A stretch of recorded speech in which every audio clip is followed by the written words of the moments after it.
اس نظریے کی بنیاد پہ ہم اپنے آپ کو کہاں دیکھتے ہیں. بالکل. کیونکہ پاکستان کو بنے ہوئے بھی اب تو 70 سال سے زیادہ ہونے والا ہے. تو ایسی صورتحال کے اندر جس بنیاد پہ ہم نے حاصل کیا تھا وہ تو ہم نے کر لیا. اب تو ہمیں آگے چلنا ہے اس بنیاد کے اوپر. بالکل. اور اس بنیاد کو پروموٹ کرنا ہے, اس کو انہینس کرنا ہے, اس کی حفاظت کو بھی یقینی بنانا ہم سب کی ذمہ داری, جس پر ہم گفتگو کریں گے. اکرم صاحب ضرور میں آپ سے بھی بات کروں گی.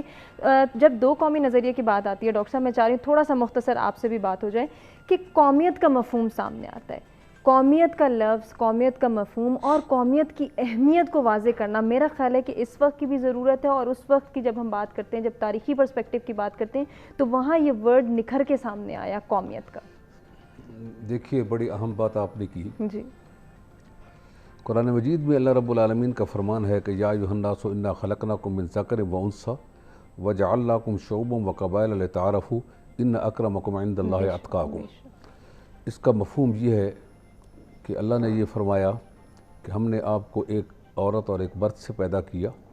اور آپ کو شعبوں اور قبیلوں میں تقسیم کیا تاکہ آپ کی پہچان ہو سکے. اللہ کے نزدیک بلند وہ ہے جو تقوی میں زیادہ ہے. بے شک. قومیت کا ہونا کوئی معیوب بات نہیں. اقوام کی پہچان کے لیے قومیت کا تصور دنیا کے اندر موجود ہے. لیکن قومیت کی بنیاد پر اپنی برتری ظاہر کرنا یا قومیت کی بنیاد پر اپنے لیے زیادہ حقوق طلب کرنا, یہ چیزیں نامناسب ہیں. بالکل. چنانچہ اسلام کی تعلیمات سے یہ پتہ چلتا ہے کہ قومیت کا جو تصور دور جاہلیت میں پایا جاتا تھا اور جس کی بنیاد پر انسان کا استحصال کرتا تھا, اسلام نے اس بت کو توڑ دیا. قومیت کا تعلق نظریہ کے ساتھ ہے جس کا اس سے پہلے بھی ہم ذکر کرتے رہے. قومیت نظریہ اور قومیت کا جو تعلق ہے, قومیت نظریہ جو ہے وہ فائق چیز ہے اور قومیت اس سے فائق نہیں. قومیت کو نظریہ کے تحت ہونا چاہیے, یقیناً, نہ کہ قومیت کے تحت نظریہ کو ہونا چاہیے. بالکل. یہ آپ نے بہت جو ہے امپورٹنٹ بات کی. میں چاہ رہی ہوں تھوڑا سا ہم اکرام صاحب سے بھی اس حوالے سے بات کریں کہ قومیت اور نظریہ یہ دونوں الگ الگ چیزیں نہیں, یہ ایک دوسرے کے لیے لازم و ملزوم ہیں. اور اسی حوالے سے جب ہم دو قومی نظریے کو دیکھتے ہیں تو قائد اعظم کا فرمان سامنے آتا ہے, اور اس کی بیسک جو لائن ہے, بیس جو ہے کہ مسلمان اور ہندو دو الگ الگ قومیں ہیں, ان کا مذہب, ان کی روایات, ان کی ثقافت, غرض کہ ان کی تاریخ تک ایک دوسرے سے جدا گانا ہے, تو ان کے لیے الگ وطن کا ہونا بہت ضروری ہے. یہاں سے ہمیں قومیت کا مفہوم بھی سمجھ آ جاتا ہے اور پھر دو قومی نظریہ بھی سمجھنا آسان ہو جاتا ہے. جی بالکل. اب دیکھیں متحدہ ہندوستان میں باقاعدہ یہ نعرہ لگا 1857 کی آزادی کے بعد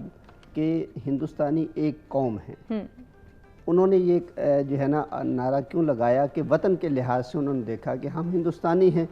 لہذا ہم ہندوستانی کے لحاظ سے جو ہے وہ ہم ایک قوم ہیں.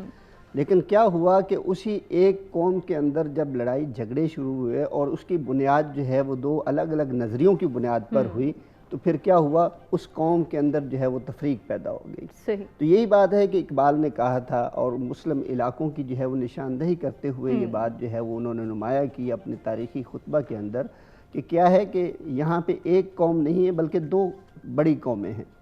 اور وہ بڑی قومیں کیوں ہیں,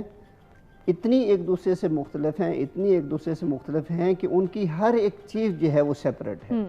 ان کا جو ہے وہ معاملات الگ ہیں, ان کی سیاست الگ ہے, ان کی معیشت کے طور طریقے جو ہے وہ الگ ہیں, ان کی عبادت کے طور طریقے الگ ہیں, ان کے معاملات جو ہے وہ الگ ہیں. جب اتنی ساری چیزیں جو ہے وہ الگ الگ ہوں تو پھر وہ دو قومیں جو ہے وہ ایک قوم کیسے جو ہے وہ تصور ہو سکتی. گویا کہ قوم کے اندر جب تفریق پیدا ہوئی تو اس کی بنیادی وجہ جو ہے وہ نظریہ قرار پائے. اور وہ نظریہ جتنا زیادہ مضبوط ہوتا جاتا ہے, وہ قوم جو اس کی فالور ہوتی ہے وہ اسی قدر جو ہے وہ زیادہ مضبوط ہوتی جاتی ہے. رسول اللہ صلی اللہ علیہ وسلم کی آمد کے بعد کیا ہے کہ اہل مکہ مختلف جو ہے وہ قوموں میں آباد تھے, لیکن سارے جو ہے وہ عرب کہلاتے تھے. لیکن نظریہ اسلام کے آنے کے بعد جو ہے وہ کیا ہوا, کہ عرب کے اندر ایک اسلام کے نظریے کی حامل ایک قوم جو ہے وہ بڑھنا شروع ہو گئی، اور بڑھتے بڑھتے پھر وہ کیا ہوا کہ اس نے سارے عرب کو اپنی لپیٹ میں لے کر وہ اسلامی نظریہ کی حامل ایک جو ہے وہ قوم بن گئی۔ اب ہندوستان کے اندر بھی جو ہے وہ اسی اسلام کے نعرے اور اسلام کے نظریے کو جو ہے وہ پروموٹ کرتے ہوئے جب قوم الگ ہو گئی، اور ان کے الگ ہونے کی وجہ یہ ٹھہری کہ ہمارا نظریہ الگ ہے، ہمارے معاملات الگ ہیں، ہمارے طور طریقے الگ ہیں، ہماری عبادت کے انداز جو ہے وہ الگ ہیں، لہذا یہ لوگ ہمیں یہ کام کرتے ہوئے ہمارے نظریے کے مطابق ہمیں جو ہے نا امور سر انجام دیتے ہوئے یہ لوگ تنگ کرتے ہیں، ہمارے معاملات میں مداخلت کرتے ہیں، لہذا ہمیں الگ خطہ چاہیے جس کے اندر ہم اس کے مطابق، یہ نہیں تھا کہ الگ خطہ لے کے جو ہے وہ اپنی مرضی کے مطابق جو ہے وہ اپنی لائف گزاریں گے، تو اس کے مطابق اپنی زندگی کو جو ہے وہ جو ہے پروموٹ کریں گے۔ ٹھیک، تو میں نے جیسے پہلے بتایا ہے کہ جب نظریے کی بنیاد پر قوم وجود میں آتی ہے، خطے وجود میں آتے ہیں، تو پھر اس کے اندر جو ہی درار ڈالنے کی کوشش کی جاتی ہے تو پھر اس کے اندر ایک قافلہ ایک بندہ کھڑا ہوتا ہے، اور اس کے ساتھ پھر قافلہ اس کے مدافعت میں جو ہے وہ بنتا چلا جاتا ہے جو اس نظریے کی حفاظت کرتا ہے۔ اب دو باتیں جو ابھی میرے ذہن میں آ رہی ہیں کہ جب قیام پاکستان جو ہے وہ بن رہا تھا، 11 اگست کی قائد کی تقریر اور 14 اگست کی جو ہے وہ تقریر، اب وہ لوگ جو کہتے ہیں کہ اسلام جو ہے اپنا قیام پاکستان کی بنیاد جو ہے وہ نظریے پر نہیں ہے، یہ نظریاتی ملک نہیں ہے، وہ 11 اگست کی تقریر کا جو ہے وہ حوالہ دے کر جو ہے وہ کہہ دیتے ہیں کہ نہیں، یہ اسٹیٹ جو ہے یہاں پہ ہر ایک کسی کو آزادی کے ساتھ جو ہے وہ رہنے کی ضرورت ہے، اور وہ تو اسلام بھی کہتا ہے کہ آزادی کے ساتھ ہر بندہ جو ہے وہ رہ سکتا ہے، کیونکہ اسلام نظریہ اسلام جو ہے وہ دنیا میں واحد نظریہ ہے جو کسی پر فورس نہیں کرتا،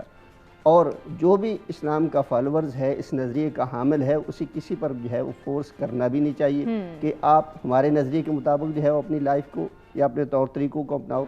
تو آزادی کے ساتھ ہر بندہ جو ہے وہ رہ سکتا ہے۔ صحیح۔ اور اسی طرح انہوں ne 14 اگست کو جو ہے وہ کہا کہ اللہ کے نبی صلی اللہ علیہ وسلم ہمارے لیے رول ماڈل کی حیثیت رکھتے ہیں۔ جب یہ بات جو ہے وہ جو سنتے ہیں، اور جو بھی اس کی میجورٹی جو ہے ہمارے پاکستان کے اندر موجود، وہ کہتے ہیں نظریے کی بنیاد پر جو ہے یہ ملک قائم ہوا، لہذا نظریے سے ہٹنا جو ہے وہ ممکن نہیں۔ بالکل۔ لیکن افسوس اس بات کا ہوتا ہے، اور اللہ رب العزت جو ہے وہ انشاءاللہ ضرور ایسے حالات پیدا کریں گے کہ یہ نظریہ انشاءاللہ مزید ہمارے اندر پنپے گا۔ بالکل۔ صورتحال یہ پیدا ہوئی کہ قیام پاکستان کے بعد اس نظریے پر جو ہے وہ سرسی طور پر جو ہے وہ عمل جو ہے وہ نظر آتا ہے، کیونکہ نظریہ اسی وقت اپنی بقا جو ہے وہ قائم رکھ سکتا ہے جب اس پر عمل جو ہے وہ تواتر کے ساتھ موجود ہو، یقیناً۔ اور اس پر عمل اور یہ نظریہ جو ہے وہ آگے پروان چڑھایا جائے۔ اور نظریہ پروان کیسے چڑھتا ہے، اس کا بہترین جو ہے وہ طریقہ کیا ہے کہ کوئی بھی آپ کی چیز جو ہے وہ لوگوں کے ذہنوں میں ازبر کرنا چاہتے ہیں تو وہ تعلیمی سسٹم میں جو ہے وہ آپ اس کو لے آتے ہیں، لیکن ہم تعلیمی سسٹم میں دیکھتے ہیں کہ نظریے کے حوالے سے کوئی خاص کام اس پر جو ہے وہ وجود جو ہے وہ کاوش جو ہے وہ نظر نہیں آتی۔ میں بھی پڑھ رہا تھا تو میرے ذہن میں اپنا ایک جو ہے وہ بات آئی کہ 1971 میں جو ہے پنجاب جو ہے وہ ٹیکسٹ بورڈ نے باقاعدہ ماہرین تعلیم کی جو ہے وہ میٹنگ بلائی، اور وجہ یہ تھی کہ نظریے کے حوالے سے جو ہے وہ کچھ کام کیا جائے، تو وہاں پہ کچھ لوگوں کی جو ہے وہ آراء بھی لی گئی، جس میں جو ہے وہ پنجاب یونیورسٹی کے جو وائس چانسلر تھے اس وقت علاء الدین صاحب تھے، انہوں نے اس کی تاریخ میں یہی کہا کہ نظریہ پاکستان کا مطلب جو ہے وہ اسلام ہے، گویا کہ اس بات میں کوئی جو ہے وہ شک ہی نہیں۔ اب دیکھیں، ایک بڑے اہم ادارہ جو دنیا بھر میں مانا جاتا ہے، اس کا جو ہے وہ ہیڈ جو ہے یہ بات جو ہے وہ کہہ رہا ہے، گویا کہ تعلیم کے حوالے سے جو ماہرین ہیں ان کو پتہ ہے کہ اس کی بنیاد جو ہے وہ نظریہ اسلام پر ہے۔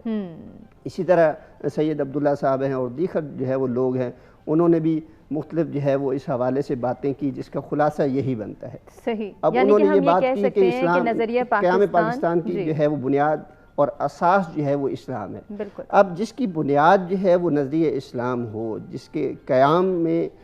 جو خون بہا ہے لوگوں کا، وہ اسی اساس کی حفاظت کے لیے اور اس اساس کو بنانے کے لیے جو ہے وہ بہا ہے، ہم اس اساس کو جو ہے وہ کیسے ختم کر سکتے ہیں؟ کیونکہ یہ تو ہماری پہچان ہے، نظریہ جو ہے وہ ہماری پہچان ہے۔ نظریہ پاکستان کو جب ہم دیکھتے ہیں تو یہ پاکستانیوں کی پہچان ہے، ان کا قیمتی اثاثہ ہے، انہوں نے اس کی حفاظت کو یقینی بنایا۔ پہچان کو کوئی بھی جو ہے وہ ختم نہیں کر سکتا۔ آپ دیکھیں، میرا اللہ رب العزت نے ایک وجود بنایا ہے اور یہ میری شناخت ہے، اور اس طرح اجتماعی لحاظ سے جو جنس ہے وہ مرد ہے، اور مرد کی جو شناخت اللہ رب العزت نے ایک تخلیق کی ہے۔ اب مرد اپنی مرضی سے ہم چاہیں کہ ہم اپنی شناخت کو جو ہے وہ بگاڑ دیں اور پھر مجھے کہا جائے کہ میں مرد ہوں، یعنی اپنا حلیے کو بنا لوں، اپنے لباس کو جو ہے وہ چینج کر لوں، دوسری جنس پہ لے آؤں،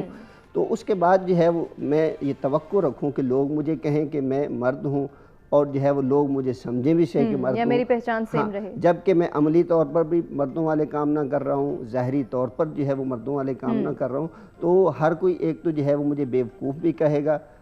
مجنون بھی کہے گا، اور دوسرا یہ ہے کہ میری اس حرکت پہ جو ہے وہ کوئی خوش بھی نہیں ہوگا۔ صحیح۔ تو ہاں آج آ کے یہ بات تو کہی جا سکتی ہے کہ یہ جو اس کے اندر جو کاوش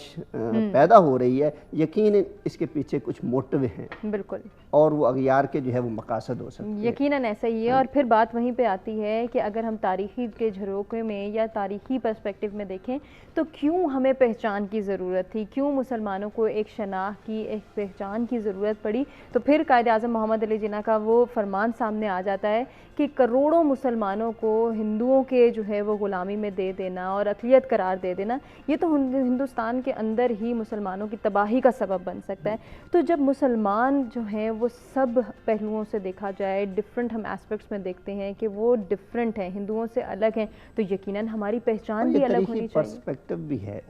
کہ ہم اگر توڑنے کی کوشش کریں گے اپنے آئیڈیالوجی کو اور اس پر عملی طور پر ہم اپنے آپ کو کمزور کرتے چلے جائیں گے، تو پھر اللہ رب العزت کا بھی ایک قانون ہے، وہ یہ ہے کہ قوموں کو جو ہے وہ بدل دیتے ہیں۔ جی، اب دیکھیں یہاں تک کہ انبیاء علیہ السلام کی تعلیمات کو جب لوگوں نے ان کے ماننے والوں نے جو ہے وہ بدل دیا یا اس کے مطابق ان کا عمل نہ رہا، تو وہ قومیں بھی جو ہے وہ بدل گئی۔ بالکل، اور انبیاء کی کاوشوں سے، ان کی سیریز سے یہ پتہ چلتا ہے کہ ہمیں اپنے نظریے کے تحفظ کے لیے، اس کو اجاگر کرنے کے لیے محنت کرنی چاہیے اور اس کو جو ہے وہ پروان چڑھانا چاہیے۔ یقیناً اگر ہم یہ کام چھوڑ دیں گے تو پھر اللہ رب العزت جو ہے وہ کوئی اور مسئلے بھی پیدا کر سکتا ہے، قوم کو بھی جو ہے وہ بدل سکتا ہے، اور خدا نہ خواستہ ہمارے اندر جو چند ایک نہ ہونے کے برابر جو لوگ ہیں، جو نظریہ اسلام کی، یہ قیام پاکستان کی جو روح ہے، یہ نظریہ اسلام، وہ کہتے ہیں کہ یہ اس کی روح نہیں ہے، اس کی اساس یہ نہیں ہے۔ تو نہ ہونے والے لوگ جو ہے وہ اگر ہم نے ان کو آزادی دے دی اس قدر کہ وہ کھلم کھلا جو ہے وہ جب بات کرتے رہے، تو ہو سکتا ہے وہ آنے والے دنوں میں ایک بڑا جو ہے وہ جتھا بن جائے اور ہمارے وجود کو جو ہے وہ خطرہ ہو جائے۔ اس لیے میں سب سے پہلے جو ہے نا یہ اپنے لیے بھی تجویز کرتا ہوں اور ماہرین علم کے لیے بھی تجویز کرتا ہوں کہ سب سے پہلے جو ہے وہ ہمیں اسے اپنے ٹیکسٹ میں لائیں، بالکل تعلیمی لحاظ سے اس کو سرکولیٹ کریں، اور تاریخ پاکستان جو ہے مضبوط ہونی چاہیے۔ اب ضیاء الحق کا دور آتا ہے، ان کی ایک بڑی کاوش ہے، اللہ ان کو اس کا جو ہے وہ بدلہ دے گا، جہاں پہ بہت ساری جو ہے وہ خامیاں ہیں تو خوبیاں بھی انسان میں بہت زیادہ ہوتی ہیں۔ انہوں نے مطالعہ پاکستان کو جو ہے وہ لازمی مضمون کے طور پر جو ہے وہ رکھا اور اسلامیات کو بنیادی طور پر جو ہے وہ اس میں لازمی قرار دیا، اس لیے کہ وہ نظریے کی حفاظت ہو سکی۔ لیکن مطالعہ پاکستان میں آپ بھی دیکھتے ہیں، میں بھی دیکھتا ہوں، اور جس نے بھی آج تک گریجویشن کر لی ہے وہ سیم ٹیکسٹ ہمیں جو ہے وہ نظر آتا ہے، میٹرک سے لے کر جو ہے وہ گریجویشن تک وہی چیزیں بار بار رپیٹ ہوتی ہیں کہ ہم اپنی تاریخ کو کیوں نہیں شامل کرنا چاہ رہے اس کے اندر، کہ ہماری تاریخ ہونی چاہیے، اور کوئی بھی قوم جو ہے وہ تاریخ کو سمجھے بغیر اپنے آپ کو مضبوط نہیں۔ یہ بات آپ کی بہت اچھی ہے کہ کوئی بھی قوم تب تک ترقی نہیں کر سکتی جب تک وہ اپنی تاریخ سے نہ جڑے، اس اپنی جڑوں سے نہ جڑ سکے اور اپنی تاریخ کو پہچان نہ سکے۔ عبداللہ صاحب آپ کچھ کہنا چاہ رہے ہیں، آپ کہہ دیجئے، پھر ہم وقاص صاحب کی جانب پڑھیں گے۔ کچھ ایڈ کرنا چاہ رہے تھے آپ؟ جی میں یہ ایڈ کرنا چاہ رہا تھا کہ مسلم قومیت کا جو تصور ہے وہ دنیا میں اقوام کے یا قومیت کے تصور سے مختلف ہے۔ اس سے مراد وہ تصور نہیں ہے کہ جو دنیا میں ہم عمومی طور پر نیشنلزم کے طور پر لیتے ہیں، اس سے مراد یہ ہے کہ مسلم قومیت کا تصور اس چیز کا مظہر ہے کہ یہ مسلمان وہ قوم ہیں جو اپنی انفرادی اور اجتماعی زندگی میں نظریہ کو بنیادی اہمیت دیتے ہیں اور اس کے مطابق وہ زندگی گزارتے ہیں۔ یہ میں ایڈ کرنا چاہ رہا تھا کہ دنیاوی جو تصور ہے قومیت کا اور اسلام نے جو قوم کا تصور دیا ہے وہ مختلف ہے۔ اب آپ دیکھیے کہ مسلمان جہاں بھی ہوں وہ ایک قوم ہے، اور رسول اللہ صلی اللہ علیہ وسلم کے فرمان کے مطابق جب جسم کے کسی ایک حصے کو تکلیف پہنچتی ہے تو دوسرا بھی اس سے متاثر ہوتا ہے۔ ایک حدیث کا مفہوم بیان کر رہا ہوں، تو یہی چیز مسلمانوں کے اندر ہے کہ جب کہیں بھی مسلمان تکلیف کا شکار ہوں، خواہ وہ فلسطین میں ہوں، خواہ وہ برما میں ہوں، خواہ وہ دنیا کے کسی حصے میں ہوں، تو تمام مسلمانوں کی بحیثیت مسلم قوم کی جو نظریاتی قوم ہے، ان سب کی یہ ذمہ داری بنتی ہے کہ وہ ان کے دکھ درد کو اپنا دکھ سمجھے۔ بالکل۔ اب نظریہ جو ہے یا اس مسلم قومیت کا جو تصور ہے وہ جغرافیائی نہیں ہے۔ صحیح۔ جغرافیائی تو انتظام کے لیے ہے، جو مختلف مسلم ریاستیں وجود میں آ چکی ہیں، تو میں اس کی نفی نہیں کر رہا، وہ انتظامی لحاظ سے ہیں، نظریاتی طور پر ہم سب ایک ہیں۔ اور یہ ہمیں سمجھنا ہے، اگر ہم یہ کانسیپٹ سمجھ جاتے ہیں تو یقیناً نظریے کو ہم سمجھ سکتے ہیں۔ وقاص صاحب، یہ جو بات ابھی عبداللہ صاحب کر رہے ہیں، میں چاہ رہی ہوں تھوڑا سا آپ اسی کو جو ہے وہ آگے لے کر جائیں کہ ہمیں یہ سمجھنا ہے کہ ہم کیا ہیں، ہماری پہچان کیا ہے، ہماری شناخت کیا ہے، اور موجودہ صورتحال ہم سے کیا ڈیمانڈ کر رہی ہے، موجودہ دور کے تقاضے کیا ہیں، ان کو پورا کس طرح سے کیا جا سکتا ہے۔ اور یہ تب تک نہیں ممکن ہو سکتا جب تک ہم اپنے تاریخ سے نہ جڑیں، ہم اپنے تاریخی پہلوؤں پر غور نہ کریں۔ بڑی امپورٹنٹ بات کی ڈاکٹر صاحب نے، کیونکہ علامہ اقبال نے بھی یہی کہا تھا نا، ایک ہوں مسلم حرم کی پاسبانی کے لیے، نیل کے ساحل سے لے کر تا بخا کے کاشغر۔ تو وہ پین اسلامزم کانسیپٹ ہے کہ تمام مسلمان جو ہیں وہ آل اکراس دا بورڈ جو ہے وہ ایک نظریے کے ساتھ بندھے ہوئے ہیں اور جڑے ہوئے ہیں۔ جہاں تک تاریخ کا تعلق ہے تو تاریخ تو بہت کلیئر ہے اور تاریخ لکھی بھی جا چکی ہے۔ مسئلہ یہ ہے کہ ہمارا جو آج کا نوجوان ہے وہ اس کو پڑھنا نہیں چاہتا۔ اب جب آپ پڑھنا نہیں چاہیں گے تو یقینی طور پہ آپ تاریخ سے جو ہے نا وہ